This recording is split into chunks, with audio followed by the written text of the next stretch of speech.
My name is Isabelle. I am 25 years old. I work as a maid at a big house. I cook, I clean, I wash. Every month when my salary arrives, I put it in an envelope and send it home to my village. I do not keep even a single note for myself. My father died 3 years ago from a sickness we could not afford to treat. My mother is still alive, but barely. She needs medicine that costs more than most people in my village earn in a season. My younger sister is still in school because of me. If I stop working, she stops learning. These are my responsibilities. I work for the Spencer family. They are the kind of rich that most people only see in movies. Mr. and Mrs. Spencer are proud people, but they are fair. They trusted me with their home, their keys, their private rooms. That trust was the most valuable thing anyone had ever given me. They have one son. His name is James. He is 32 years old. James is tall and handsome in the way that men are when they have never once worried about money. But his eyes are empty. James has everything the world can offer, so nothing in the world excites him. He is engaged to a woman named Olivia, who comes from another wealthy family. When James and Olivia stand together, they look perfect. But James looks at her the way you look at a piece of furniture, something that belongs in the room, but means nothing to you. James was difficult to work for. He would drop his wet towels on the bathroom floor while I was scrubbing it. He would walk across the clean tiles with muddy shoes. He would call me to fix his collar or fetch his coffee. James was spoiled and thoughtless. I disliked him deeply, but I also noticed the way he looked at me when his mother was not in the room. It was a look I did not fully understand, and that confused me more than anything else. One afternoon, I was cleaning James' bedroom. I felt tired from hours of work. I heard his footsteps before I saw him. James stood in the doorway. He looked at me and said, "It is a big house, Isabelle. Don't you get lonely in all these empty rooms?" I said, "I am working, Mr. James."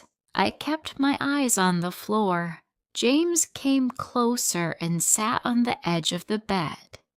He told me that Olivia, his fiancée, was coming for dinner that evening. They were going to discuss flowers and wedding arrangements. James had no interest in any of it. He asked me if I had fire in me. He reached out and touched my hair. It was a small thing, a careless gesture for him, but it felt like lightning in my chest. I should have stepped away immediately. I should have thought about my mother's medicine and my sister's school fees, but for one foolish second, I let myself forget what I was and where I stood. After that evening, things changed. The house would go quiet late at night, and my phone would vibrate with a message from him. James would be in the library drinking whiskey. He would ask me to come. I would walk through the hallways, telling myself each time would be the last. James would talk for hours about feeling like a prisoner in his own life, about hating the rules his family placed on him, about wanting to escape.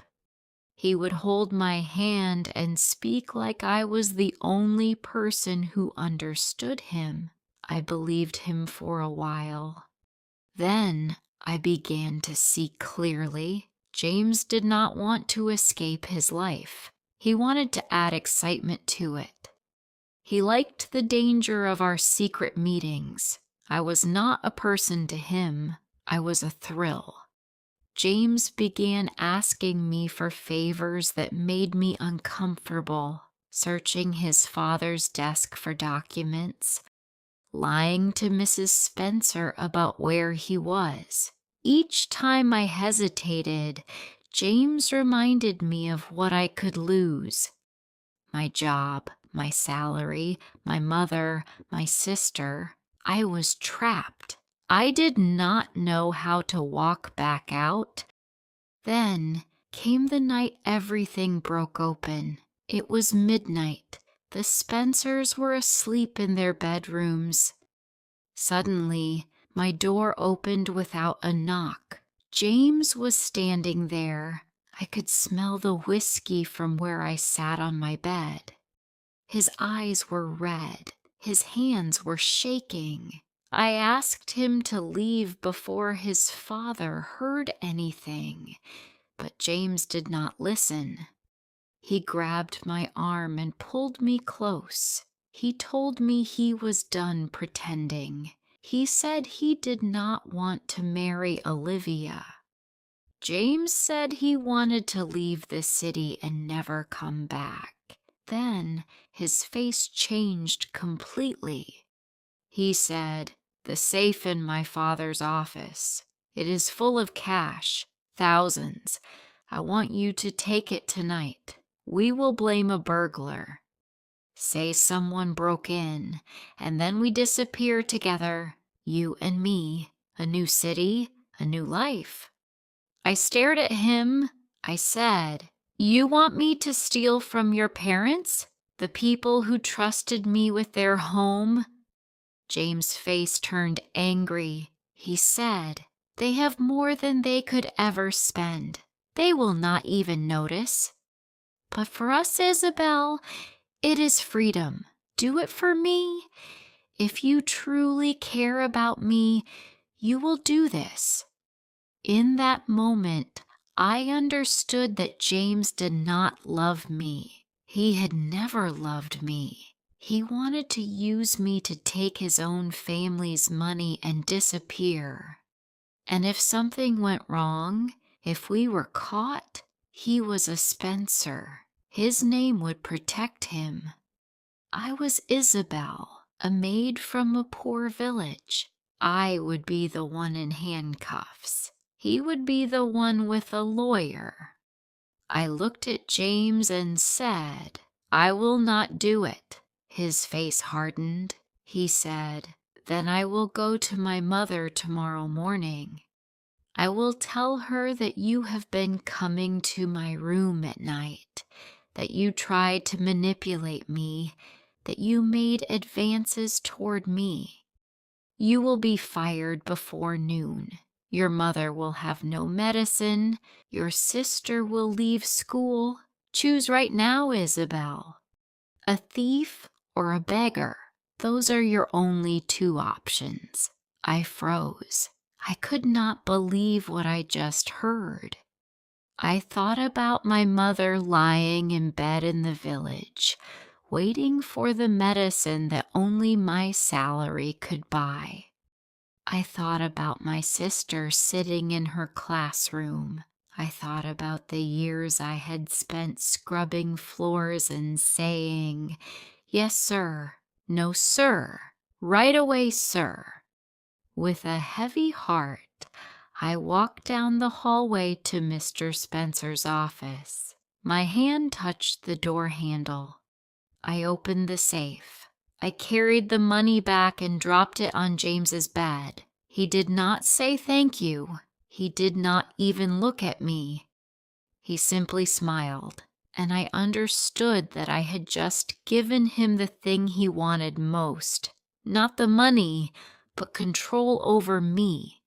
From that night on, I was no longer a maid in the Spencer house. I was something much smaller. James decided when I could rest. He told me what to say and who to avoid. I had no power to speak, no safe place to run to, because the moment I opened my mouth, my life would be destroyed. I was just a girl who had tried to survive. Darkness does not last forever, and I held on to it with everything I had left. If you liked this story, please like, comment, share, and subscribe.